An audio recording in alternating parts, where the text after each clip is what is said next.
بسم الله الرحمن الرحيم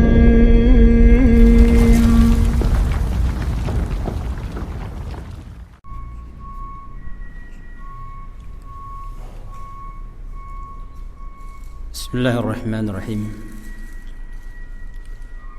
إن الحمد لله حمدا كثيرا طيبا مباركا فيه كما يحب ربنا ويرضاه وأشهد أن لا إله إلا الله وحده لا شريك له إقرارا به وتوحيدا وأشهد أن محمدا عبده ورسوله صلى الله عليه وعلى آله وصحبه وسلم تسليما مزيدا وبعد.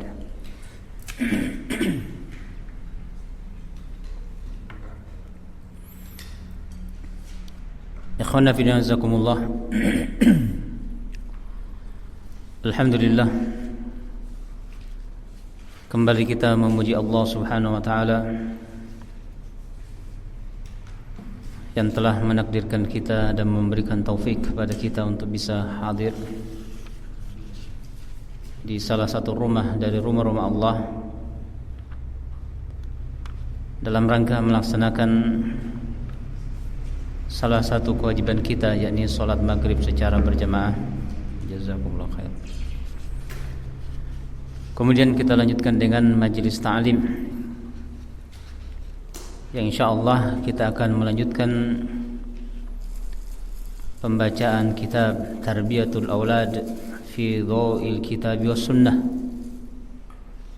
yang ditulis oleh Syekh Abdul Salam As-Sulaiman, salah seorang murid dari Syekh Shalih Al-Fauzan hafizahumullah taala.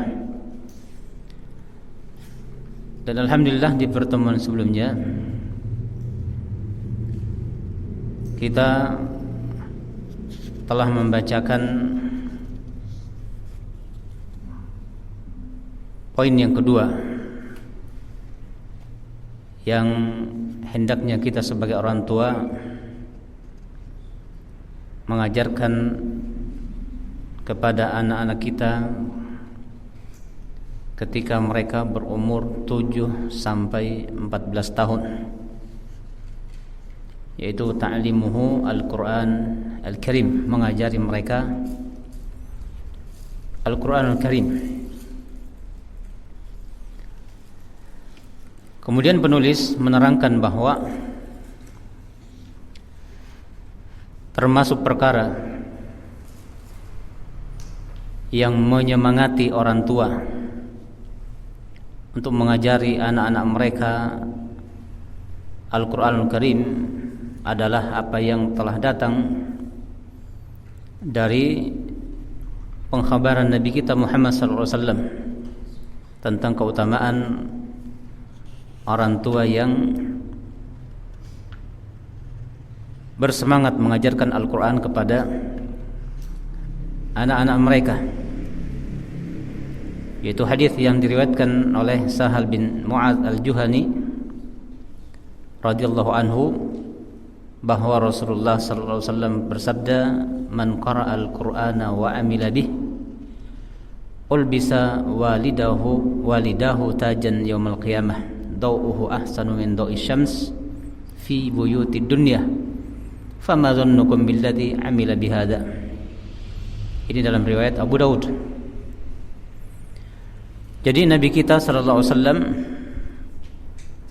menyebutkan di dalam hadis ini, man qara'al Qur'an, siapa yang membaca Al-Qur'an, wa amila bihi, dan mengamalkannya,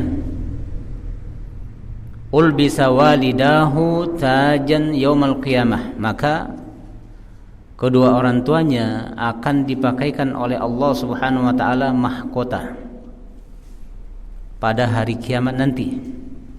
Berarti yang membaca dan mengamalkan Al-Quran tadi adalah anak, ya. Jadi anak yang membaca Al-Quran kemudian mengamalkan Al-Quran, maka orang tuanya mendapat balasan dari Allah, yaitu dipakaikan tajan, dipakaikan mahkota pada hari kiamat yang cahayanya lebih indah dari cahaya matahari di rumah-rumah yang ada di dunia. Fama dhannukum billadzi amila bihadza, maka bagaimana sangkaan kamu ya bagi orang yang mengamalkan ini, yakni anaknya saja yang beramal, mengamalkan Al-Qur'an, membaca Al-Qur'an, itu sudah diberikan keutamaan yang luar biasa, dipakaikan mahkota pada hari kiamat nanti. Nah, bagaimana kalau orang tua sendiri mengamalkan Al-Qur'an itu? Orang tua sendiri membaca dan mengamalkan Al-Qur'an, tentu pahalanya lebih banyak lagi, keutamaannya lebih banyak lagi. Diriwayatkan oleh Abu Daud.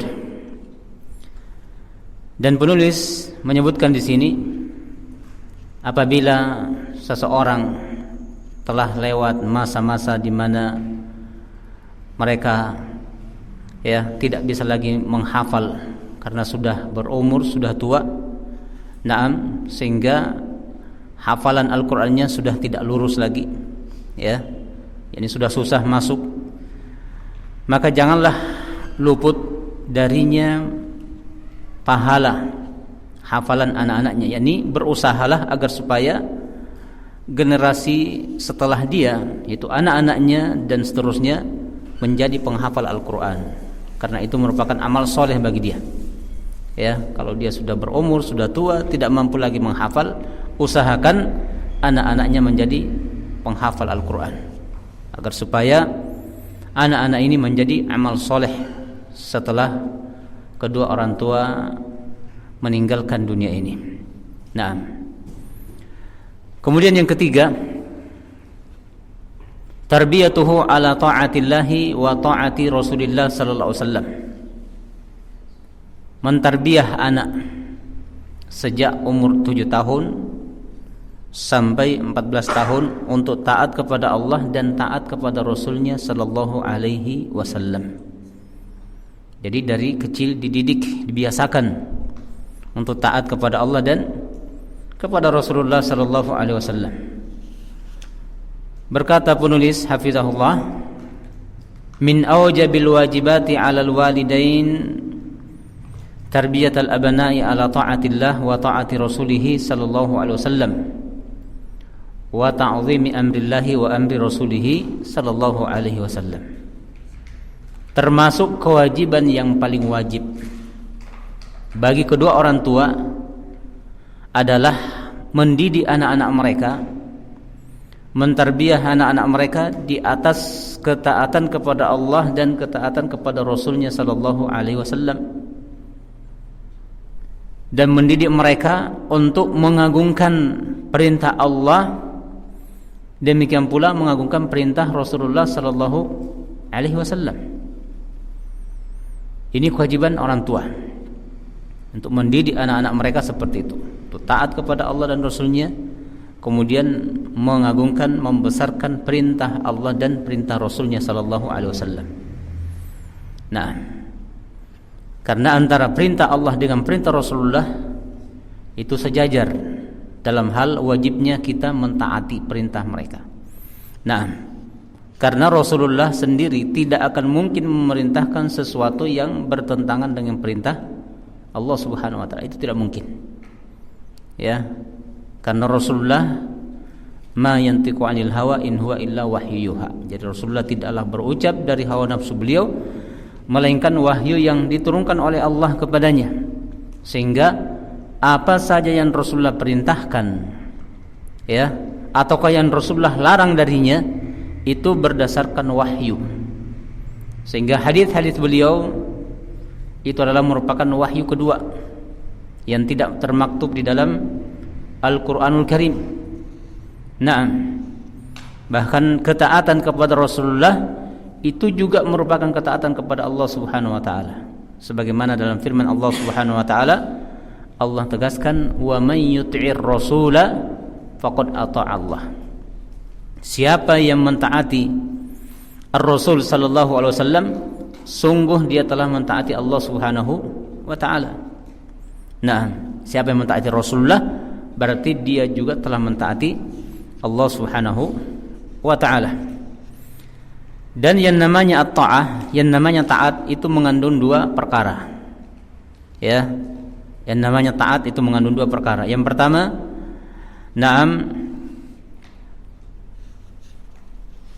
Imtisalul awamir, mengerjakan perintah-perintah. Ya, mengerjakan perintah-perintah. Jadi apa yang Allah dan Rasulnya perintahkan, hendaknya kita menjalankannya. Ya, dan itu adalah ketaatan. Yang kedua, ijtinabun nawahi, menjauhi larangan-larangan. Ya, menjauhi larangan-larangan. Nah, menjauhi larangan Allah, demikian pula menjauhi larangan Rasulullah sallallahu alaihi wasallam. Sehingga kalau ada orang dia hanya mampu menjalankan perintah tapi tidak mampu meninggalkan larangan, maka ini belum dikategorikan sebagai orang yang taat. Sampai dia mampu menjalankan perintah dan juga mampu meninggalkan larangan. Nah, barulah dikatakan dia taat. Karena itu Rasulullah sallallahu alaihi wasallam dalam hal perintah, Rasulullah mengatakan apa? Ma amartukum bihi fa'tu minhu mastata'tum. Apa yang aku perintahkan kepada kalian, kerjakan sesuai dengan kemampuan kalian. Sesuai dengan kemampuan. Wa ma nahaitukum anhu fajtanibuh. Dan apa yang aku larang kalian darinya, maka tinggalkan. Dan yang namanya perintah itu dikerjakan sesuai dengan kemampuan. Ya. Seperti ibadah salat. Ya, ibadah salat, mampu berdiri ya harus berdiri, tidak boleh duduk. Tapi kalau tidak bisa berdiri, faqa'idan, maka boleh duduk. Tidak bisa duduk, silahkan berbaring. Ya, berbaring. Dengan telentang ataukah berbaring di atas sisi kanan. Kalau juga tidak bisa, barulah berbaring di atas sisi kiri. Ini adalah mengerjakan perintah sesuai dengan kemampuan. Jadi tidak ada alasan, oh saya sakit, oh saya lagi diinfus di rumah sakit. Kalau tidak bisa tersentuh air, boleh tayamum. Itu keringanan, rukhsah. Tapi yang namanya kewajiban salat tidak gugur. Tidak gugur hanya karena sakit. Selama seorang itu sadar, maka ibadah salat tetap wajib dikerjakan. Ini tentang perintah, dikerjakan sesuai dengan kemampuan. Adapun larangan, kata Rasulullah apa? Wa ma nahaitukum anhu fajtanibuh. Apa yang aku larang kalian darinya, tinggalkan. Dan Rasulullah tidak mengatakan tinggalkan kalau kalian mampu atau semampu kalian. Kenapa? Karena kalau seperti itu banyak orang akan beralasan, oh saya tidak mampu, tinggalkan. Ya kan? Padahal disuruh tinggalkan. Maunya itu lebih ringan daripada mengerjakan perintah, ya kan? Tapi kalau tidak diberikan taufik oleh Allah, yang namanya meninggalkan larangan itu berat. Meninggalkan larangan berat kalau tidak mendapatkan taufik dan hidayah dari Allah Subhanahu wa taala. Nah, ini jadi dari kecil anak-anak sudah dilatih, dididik agar mereka senantiasa taat kepada Allah Subhanahu wa taala dan Rasulnya, yakni menjalankan dan mengerjakan perintah-perintah Allah dan Rasulnya, kemudian meninggalkan apa-apa yang dilarang oleh Allah dan Rasulnya. Wa yadhkur bil ayati wal ahadithi dallati ala ta'atillah wa ta'ati rasulih sallallahu alaihi wasallam. Dan hendaknya orang tua ketika mendidik anak-anak mereka untuk taat kepada Allah dan Rasulnya, menyebutkan ayat-ayat dan juga hadis-hadis yang terkait dengan masalah itu, supaya anak itu tambah yakin, oh ternyata ada ayatnya seperti ini, ada hadisnya seperti ini, disebutkan. Ya, berarti dituntut bagi kedua orang tua untuk punya ilmu juga, ya, untuk punya ilmu. Bagaimana orang tua akan mengajarkan sesuatu pada anaknya kalau orang tua tidak punya? Faqidus syai' la yu'ti. Seseorang yang tidak punya sesuatu tidak mungkin bisa memberi.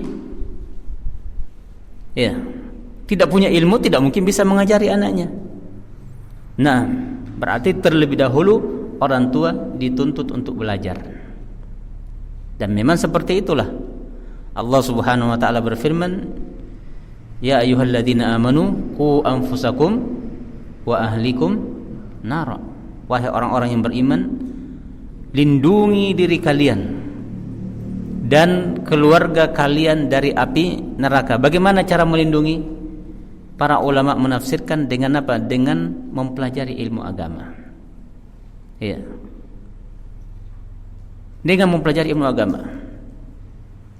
Nah, qala ta'ala, di antara ayat yang menyebutkan tentang hal ini adalah firman Allah Subhanahu wa taala di dalam surah An-Nisa ayat 69. Wa may yuti'illaha war rasula faulaika ma'al ladzina an'ama Allahu 'alaihim minan nabiyyin was-siddiqin wasyuhada'i was-shalihin wa hasuna ulaika rafiqa. Dan ini merupakan penafsiran bagi ayat yang terdapat dalam surah Al-Fatihah. Ihdinas siratal mustaqim siratal ladzina an'amta 'alaihim. Ya Allah, tunjukilah kami ke jalan yang lurus, yaitu jalannya orang-orang yang Engkau telah berikan nikmat atas mereka. Siapa yang Allah telah beri nikmat? Ini disebutkan di sini ada 4 golongan. Ya. Minan nabiyyin, yaitu jalannya para nabi. Was-siddiqin, jalannya para siddiqin. Dan setiap umat ada siddiqnya. Wasiddiqu hadhil ummah Abu Bakrin. Siddiqnya umat ini adalah Abu Bakar. Sehingga tidak sembarang orang digelari as-siddiq. Ya, itu gelar yang luar biasa. Nah, kemudian as-syuhada, ini yang ketiga. Orang-orang yang telah diberikan nikmat oleh Allah adalah as-syuhada, orang-orang yang meraih kesyahidan, was-shalihin, dan orang-orang soleh. Nah, di awal ayat ini Allah menyatakan wa may yuti'illaha war rasula, siapa yang mentaati Allah dan ar-rasul. Ar-rasul dengan alif lam di situ, alif lam ta'rif, kembalinya kepada Rasulullah sallallahu alaihi wasallam. Yani siapa yang mentaati Allah dan Rasulullah sallallahu alaihi wasallam, maka mereka itulah orang-orang yang telah diberikan nikmat oleh Allah Subhanahu wa taala. Dari kalangan para nabi, para siddiqin, para syuhada, dan orang-orang soleh. Artinya jalan yang lurus yang kita selalu minta setiap kali kita sholat, bahkan setiap rakaat, adalah jalan yang lurus. Apa jalan yang lurus itu? Taat kepada Allah dan Rasulnya. Itulah jalan yang lurus. Banyak orang meminta ditunjuki oleh Allah jalan yang lurus, tapi tidak mampu taat. Ya, tidak diberikan kemampuan oleh Allah untuk taat kepadanya. Ada perintah, tidak mau mentaati, tidak mau menjalankan. Ada larangan, tidak mau meninggalkan. Adzan dikumandangkan, hayya 'alas shalah, tetap berada di rumahnya, tidak tergerak hatinya. Ya kan? Ini tidak taat. Naam. Wa hasuna ulaika rafiqa, dan mereka ini adalah sebaik-baik rafiq, sebaik-baik teman. Ya. Siapa yang mau berteman dengan orang lain, carilah 4 golongan ini. Golongan para nabi. Tentu ini sudah tidak bisa kita mendapatkannya lagi, ya, para nabi, ya kan? Karena masanya sudah lewat. Para siddiqin juga seperti itu. Asy-syuhada, para syuhada ya mungkin masih bisa didapatkan. Was-shalihin, dan orang-orang soleh. Nah, ini berusahalah bersahabat, berteman dengan mereka-mereka ini. Kenapa? Karena mereka inilah sebaik-baik teman, dan mereka inilah orang-orang yang telah diberikan nikmat oleh Allah Subhanahu wa taala. Apa nikmat Allah yang Allah berikan kepadanya? Mereka diberikan kemampuan oleh Allah untuk mentaati Allah Subhanahu wa taala dan Rasulnya. Mampu menjalankan perintah dan mampu meninggalkan larangan. Wa ta'atullahi taqtadhi ifradahu bil ibadati wa adamil isyraki bihi, dan taat kepada Allah konsekuensinya adalah menunggalkan Allah, menyendirikan Allah dengan ibadah, dan adamil isyraki bih, tidak menyekutukan dia dengan sesuatu apapun. Itu konsekuensi dari taat kepada Allah, menunggalkan Allah dalam beribadah, menyendirikan dia dan tidak menyekutukan dia dengan sesuatu apapun, tidak menyekutukan dengan benda-benda tertentu, dengan jimat-jimat, dengan pohon, dengan batu, ya, dan yang lain-lainnya. Naam, dari makhluk-makhluk Allah Subhanahu wa taala. Kenapa? Karena yang selain Allah itu tidak ada yang berhak diibadahi. Kullu man siwallahi fahuwa alam. Semua yang selain Allah itu disebut alam. Dan yang namanya alam tidak punya hak untuk disembah, karena mereka juga makhluk sama dengan kita. Jin itu makhluk, malaikat itu makhluk, maka mereka tidak punya hak sedikit pun untuk disembah. Nah, wa taqtadi mahabbatur rasul sallallahu alaihi wasallam ta'atahu fima amar wa tasdiqahu fima akhbar wa ijtinaba ma naha anhu wa zajar wa alla ya'budallah illa bima syara'. Kemudian mentaati Rasulullah, ya. Naam, konsekuensi dari mentaati atau mencintai Rasulullah adalah taat kepada apa yang beliau perintahkan. Jadi kalau ada orang mengatakan, "Oh, kami cinta kepada Rasulullah," Allah tidak membutuhkan pengakuan saja, tapi Allah butuh bukti. Kalau setiap pengakuan itu diterima, maka kehidupan di dunia ini kacau. Ya, datang orang mengaku, "Oh, ini tanah saya." Ya.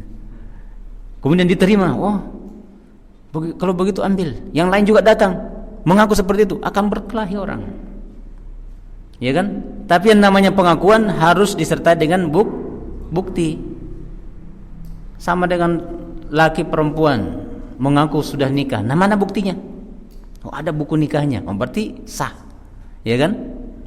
Nah, kalau tidak ada bukti, pengakuan tidak bisa diterima. Sama dengan mengaku cinta kepada Rasulullah, harus dibuktikan. Kalau sekedar pengakuan, banyak orang mengaku cinta kepada Rasulullah.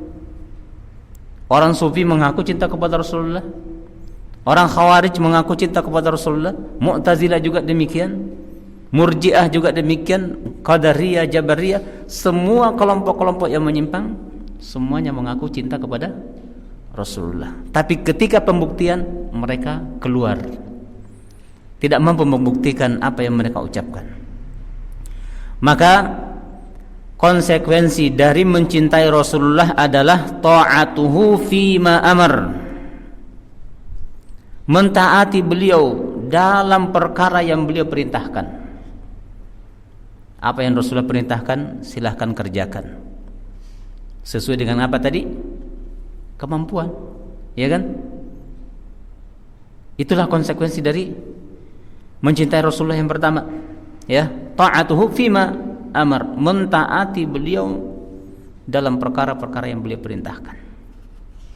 Wa tasdiqahu fima akhbar, yang kedua membenarkan beliau apa saja yang diberitakannya. Berita-berita yang disampaikan oleh Rasulullah dari perkara-perkara yang sudah lewat atau yang akan datang atau yang akan terjadi nanti di alam barzah atau di akhirat, kewajiban kita adalah membenarkannya tanpa mengatakan, "Oh, ini tidak masuk akal." Tidak semua syariat harus diukur dengan akal. Apa buktinya? Buktinya adalah menggunakan khauf, setelah itu mengusap. Yang diperintahkan diusap bagian mananya? Bagian atas. Yang kotor bagian mana? Bagian bawah. Kalau kita gunakan akal, yang layak diusap adalah bagian bawah, karena bagian bawah yang kotor. Tapi Rasulullah perintahkan bagian atas. Kita tinggal taat tanpa menanyakan, oh kenapa? Nah, kita punya kewajiban taat saja dan membenarkan apa saja yang Rasulullah sampaikan tanpa menolak sedikit pun. Nah, kalau tidak masuk di akal kita, berarti akal kita yang dangkal, akal kita yang terbatas. Banyak perkara-perkara yang diberitakan oleh Rasulullah itu tidak masuk di akal sehat kita. Tapi kita beriman karena beliau adalah Rasul Allah, sehingga apa yang beliau sebutkan itu pasti benar. Pasti benar. Nah, di akhirat nanti Rasulullah menyebutkan bahwa al-maut itu akan berbentuk kibas, seekor kibas. Ya, yang kemudian al-maut ini, kematian ini akan disembelih antara surga dan neraka. Sehingga setelah disembelihnya al-maut, berarti orang yang masuk surga dan masuk neraka itu tidak akan mati selama-lamanya, karena kematian sudah disembelih. Orang menggunakan akal, oh masa kematian bisa berbentuk kibas? Ini aklaniun menolak hadis ini. Kenapa? Karena tidak masuk di akal mereka. Masa bisa? Ya, bisa saja kalau Allah menghendaki. Ya. Nah, jadi membenarkan apa saja yang Rasulullah beritakan. Dan yang ketiga, ijtinaba ma naha anhu wa zajar, menjauhi, meninggalkan apa yang Rasulullah larang dan Rasulullah kecam. Memiliki sifat penipu ataukah berdusta, tinggalkan. Atau sifat pemarah, tinggalkan. Bahkan Rasulullah berwasiat kepada sahabat yang minta nasihat, ya Rasulullah, nasihati saya. Mungkin Rasulullah tahu kalau orang ini sering marah. Apa nasihat Rasulullah? La tagdob, la tagdob, la tagdob. Jangan kamu marah, jangan kamu marah, jangan kamu marah. Sampai 3 kali Rasulullah ucapkan kalimat itu. Nah, berarti disuruh meninggalkan apa? Sifat pemarah. Bukan berarti tidak boleh marah sama sekali. Ya, marah pada tempatnya itu terpuji. Tapi kalau setiap saat marah, ini yang tidak bagus, ya kan? Masuk ke rumahnya, ke dalam rumahnya marah, marah ke istrinya tanpa ada kesalahan, marah kepada anak-anaknya. Tapi kalau di luar, masya Allah, bergaul dengan teman-temannya, dengan tetangganya, akrab sekali. Begitu masuk ke dalam rumah, jadi singa, ya kan? Sangar. Nah, ini. Jadi menjauhi semua apa yang Rasulullah larang dan yang Rasulullah kecam. Termasuk memiliki sifat penipu, tinggalkan, jauhi. Rasulullah mengatakan apa? Man ghasyana falaysa minna. Siapa yang menipu kami maka dia bukan dari golongan kami. Memiliki sifat penipu, ya. Dan yang keempat, wa alla ya'budallah illa bima syara'. Tidak menyembah Allah Subhanahu wa taala kecuali berdasarkan syariat Rasulullah sallallahu alaihi wasallam. Ini 4 kalimat ini merupakan konsekuensi dari mencintai Rasulullah sallallahu alaihi wasallam. Tidak menyembah Allah kecuali sesuai dengan tata cara penyembahan yang dicontohkan oleh beliau. Ya. Bagaimana Rasulullah salat? Contoh. Rasulullah mengatakan, "Shallu kama ra'aitumuni usolli." Salatlah kalian sebagaimana kalian melihat aku salat. Kan itu Rasulullah di dalam mengajari para sahabat tata cara salat, kadang-kadang beliau naik ke mimbar. Ya, naik ke mimbar supaya sahabat yang di belakang lihat. Nanti mau sujud baru beliau turun lagi dari mimbar. Sujud di bawah. Supaya apa? Para sahabat betul-betul mencontoh dan meniru bagaimana Rasulullah salat. Dalam menunaikan ibadah haji juga seperti itu. Khudhu anni manasikakum, ambillah dariku, kata Rasulullah, manasik kalian, cara kalian menunaikan ibadah haji. Contoh Rasulullah. Jangan melakukan amalan-amalan yang tidak pernah dilakukan oleh Rasulullah, bahkan dianggap bagian dari amalan haji, padahal itu bukan bagian dari amalan haji. Nah, akhirnya sia-sia. Kenapa? Karena melakukan ibadah tidak berdasarkan syariat Nabi kita Muhammad sallallahu alaihi wasallam. Wa yuhadziru minal ma'siyati lillahi walir rasuli. Kemudian orang tua memberikan tahdzir, memberikan peringatan kepada anak-anaknya, jangan bermaksiat kepada Allah dan kepada Rasulullah sallallahu alaihi wasallam. Nah, diperingatkan mereka.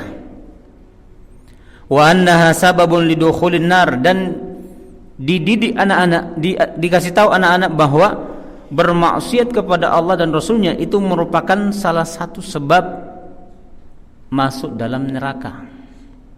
Ya, sababun lidukhulin nar, sebab masuk dalam neraka. Wal iyad billah. Qala ta'ala, berfirman Allah Subhanahu wa ta'ala, yauma tuqallabu wujuhuhum fin nar yaquluna ya laitana ata'na Allah wa ata'na ar-rasula. Dalam surah Al-Ahzab, dalam surah Al-Ahzab ayat 66. Yauma tuqallabu wujuhuhum finnar, pada hari ketika wajah-wajah mereka dibolak-balik di dalam api neraka. Yaqulun, mereka mengatakan, ini adalah ucapan orang-orang yang dimasukkan dalam neraka. Ketika dibolak-balik wajah mereka dalam neraka, mereka mengatakan, ya laitana ata'na Allah wa ata'na Rasulah. Alangkah lebih baiknya seandainya dulu, sudah berandai-andai, seandainya dulu kami taat kepada Allah dan taat kepada Rasul. Berarti selama hidup di dunia tidak taat kepada Allah, tidak taat kepada Rasulullah. Akibatnya apa? Masuk neraka. Setelah diazab oleh Allah dalam neraka, barulah muncul penyesalan. Dan memang yang namanya penyesalan selalu di belakang. Ya. Tapi kalau menyesalnya di dunia itu untung. Karena kalau penyesalan di dunia berarti ada usaha untuk bertaubat, kembali kepada Allah, menyesali perbuatan-perbuatan yang selama ini dia kerjakan, ternyata larangan. Kalau penyesalannya di dunia, insya Allah bermanfaat.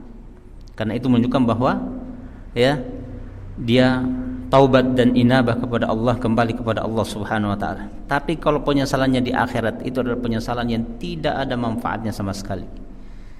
Jadi mereka mengatakan, seandainya dulu kami taat kepada Allah dan Rasulnya. Berarti dulu di dunia tidak taat kepada Allah dan tidak taat kepada Rasulullah. Waliyakunal walidan qudwatun shalihatun lil ibni fi imtithalihima li amrillahi wa amri rasuli.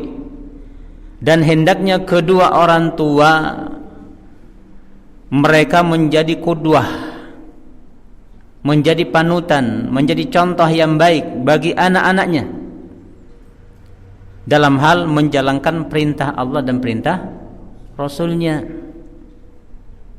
Ya, nak sholat, suruh anaknya sholat, dia sendiri tidak sholat. Anaknya mengatakan, bapak sendiri tidak sholat. Ini sulit, ya kan? Sulit mendidik anak yang seperti ini kalau orang tuanya tidak melakukan terlebih dahulu apa yang dia perintahkan kepada anaknya. Nah, kalau berbicara, kalau ngomong, ya jujurlah dalam berbicara. Nah, jangan berdusta, jangan berbohong.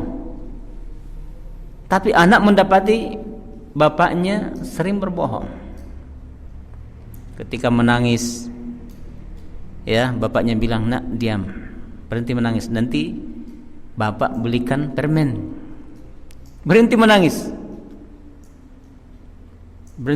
tidak dibelikan gula-gula, tidak dibelikan permen. Besok nangis begitu lagi, dijanji. Sehingga yang terekam di otak anak itu, oh berarti boleh berbohong, boleh berdusta. Sementara orang tuanya mengatakan jangan berbohong, jangan berdusta. Ini juga sulit mendapatkan hasil. Kenapa? Karena orang tua tidak menjadi apa? Panutan, tidak menjadi contoh tidak menjadi qudwah bagi anak-anaknya. Jadi sebelum kita menyuruh anak itu, kita yang duluan melakukannya. Ya, kita yang duluan melakukannya. Nah, sehingga orang tua menjadi qudwah bagi anak-anaknya di dalam menjalankan perintah Allah, demikian pula perintah Rasulullah sallallahu alaihi wasallam. Nah, ini poin yang ketiga. Kemudian kita masuk pada poin yang keempat. Qala al-musannifu hafizahullah asy-syaikh Abdus Salam bin As-Sulaiman hafizahullah. Yang keempat, tarbiyatuhum ala mahabbatil ulama wa ulatil amri. Mendidik anak-anak untuk cinta kepada para ulama.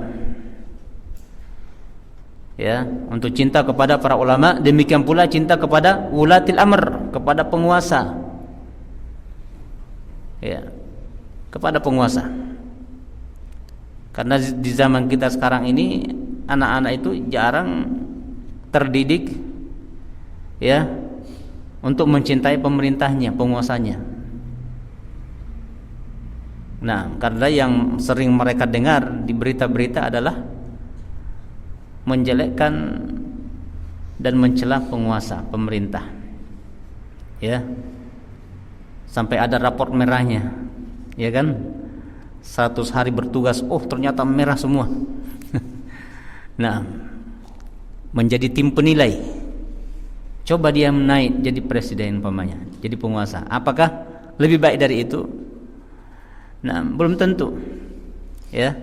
Jadi anak-anak ini harus dididik, dibiasakan untuk mencintai para ulama, mencintai para pembawa ilmu, juga mencintai pemerintahnya, penguasanya. Nah, minal umuril muhimmati allati yanbaghi lil aba'i wal ummahati al-inayatu biha tarbiyatal abna'i ala mahabbatil ulama wa ulatil amri.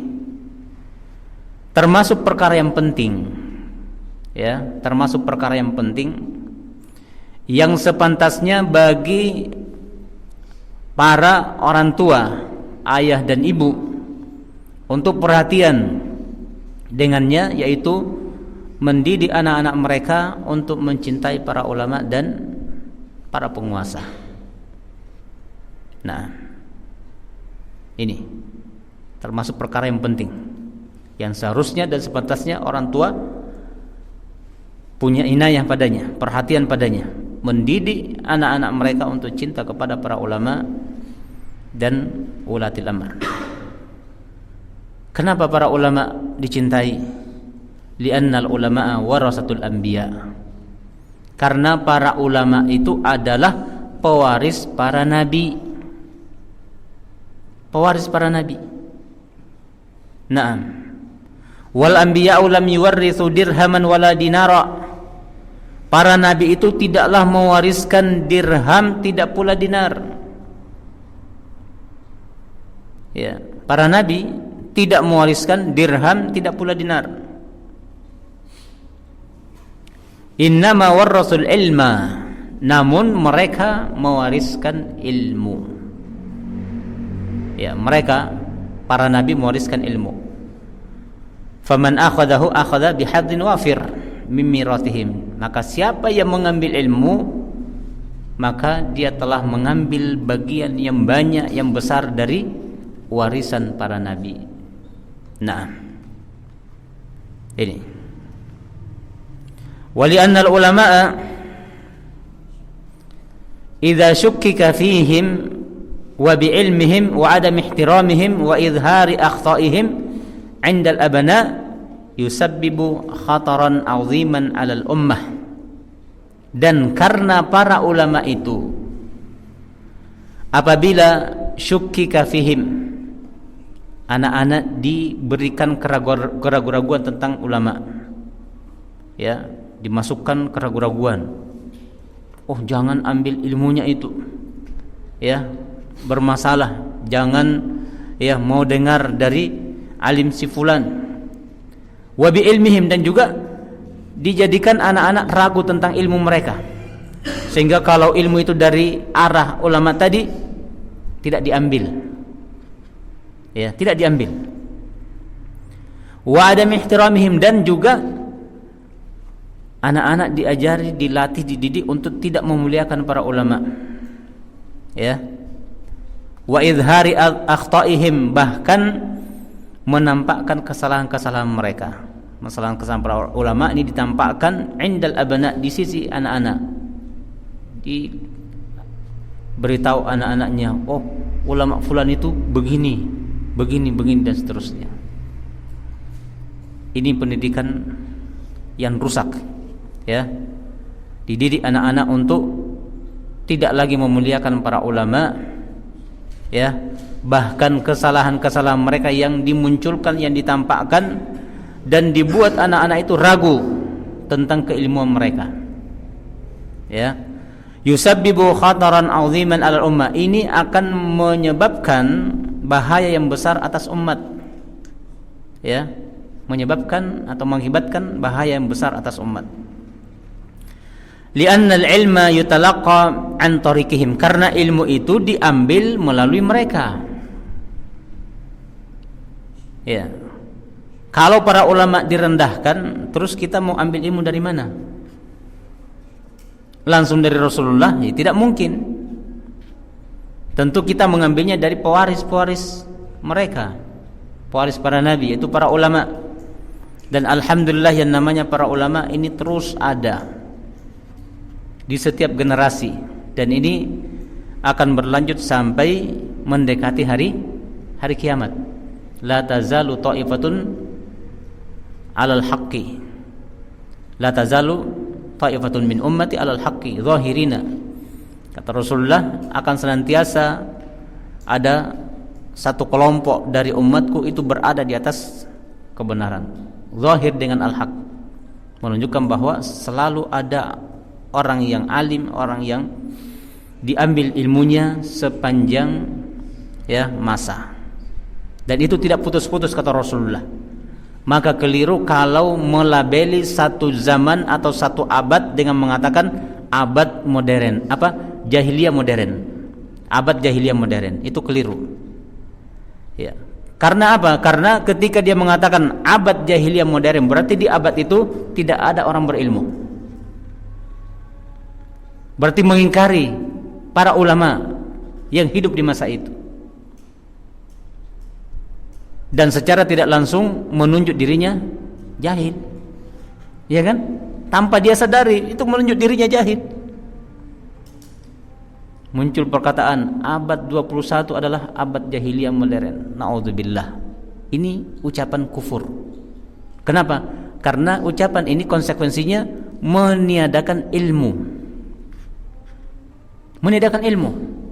Berarti di masa itu tidak ada lagi orang yang menyembah Allah. Namanya jahiliyah, ya kan? Jadi masa jahiliyah disebut masa jahiliyah. Kenapa? Karena di masa itu tidak ada orang berilmu dan tidak ada orang yang menyembah Allah Subhanahu wa taala. Semuanya kafir, semuanya musyrik. Nah, kalau mengatakan abad jahiliyah modern, berarti di abad itu tidak ada tauhid. Tidak ada yang menyembah Allah Subhanahu wa taala, dan ini adalah ucapan yang tentunya mengingkari kenyataan. Nah, bertentangan dengan kenyataan yang ada. Jadi ilmu itu diambil dari mereka, dari jalan mereka, jalan para ulama. Wasyari'atul islamiyatu tatalaqqa an tariqihim, dan syariat Islam juga diambil dari jalan mereka, jalan para ulama. Fayakunu bidzalika qad hadama syari'atul islamiyah. Maka ketika mencela para ulama, tidak menghormati mereka, tidak memuliakan mereka, bahkan merendahkan, menyebutkan kesalahan-kesalahannya, itu adalah merubuhkan syariat Islam. Jadi hati-hati sebagai orang tua dalam mendidik anak-anak, jangan, ya, seorang alim itu pun direndahkan, disebutkan kesalahan-kesalahannya, ya. Nah, karena kalau mau dicari-cari kesalahan orang, ya, mungkin kita lebih banyak daripada ulama yang disebutkan, ya kan? Nah, karena tidak ada seorang pun yang bisa lepas dari kesalahan. Ini sebagaimana yang Allah sendiri nyatakan di dalam hadits qudsinya. Ya ibadi kullukum tukhti'una bil-laili wan nahar. Wa ana aghfiru dzunuba jami'an fastaghfiruni aghfir lakum. Wahai hamba-hambaku, setiap kalian, semua kalian adalah manusia yang ditunjuk oleh Allah. Tukhti'una bil-laili wan nahar. Kalian itu melakukan dosa, kesalahan di malam dan di siang hari. Wa ana aghfiru dzunuba jami'an, dan akulah yang mengampuni dosa seluruhnya. Fastaghfiruni, maka minta ampunlah kepadaku, aghfir lakum, niscaya aku ampuni kalian. Nah, kalau ada orang mengatakan, oh saya tidak punya dosa, jangan-jangan dia malaikat, ya kan? Karena kalau statusnya sebagai manusia, anak cucu Adam, Rasulullah dalam hadis yang lain mengatakan apa? Kullu bani Adam khata'un wa khairul khata'in at-tawwabun. Setiap anak cucu Adam itu banyak bersalah. Khata'un, bukan khata'. Kalau khata' bersalah. Khata'un, banyak bersalah. Banyak melakukan dosa. Wa khairul khata'in at-tawwabun, dan sebaik-baik orang yang banyak kesalahannya, banyak dosanya, banyak pula bertobat kepada Allah Subhanahu wa taala. Istighfar. Nah, ini. Jadi terkait dengan mencintai para ulama, demikian pula ulatil amr, ini adalah perkara yang seharusnya dan sepantasnya orang tua mendidik anak-anak mereka untuk mencintai ya para ulama dan mencintai pemerintahnya, penguasanya, ya. Nah, ini yang bisa kita sampaikan di pertemuan kita di kesempatan kali ini. Mudah-mudahan apa yang sempat kita sampaikan ada manfaatnya, baik dalam kehidupan kita di dunia ini terlebih di akhirat nanti. Dan mudah-mudahan kebaikan yang kita dapatkan di majelis ini menjadi pemberat timbangan kebaikan kita di akhirat. Amin ya rabbal alamin. Sampai di sini ada pertanyaan?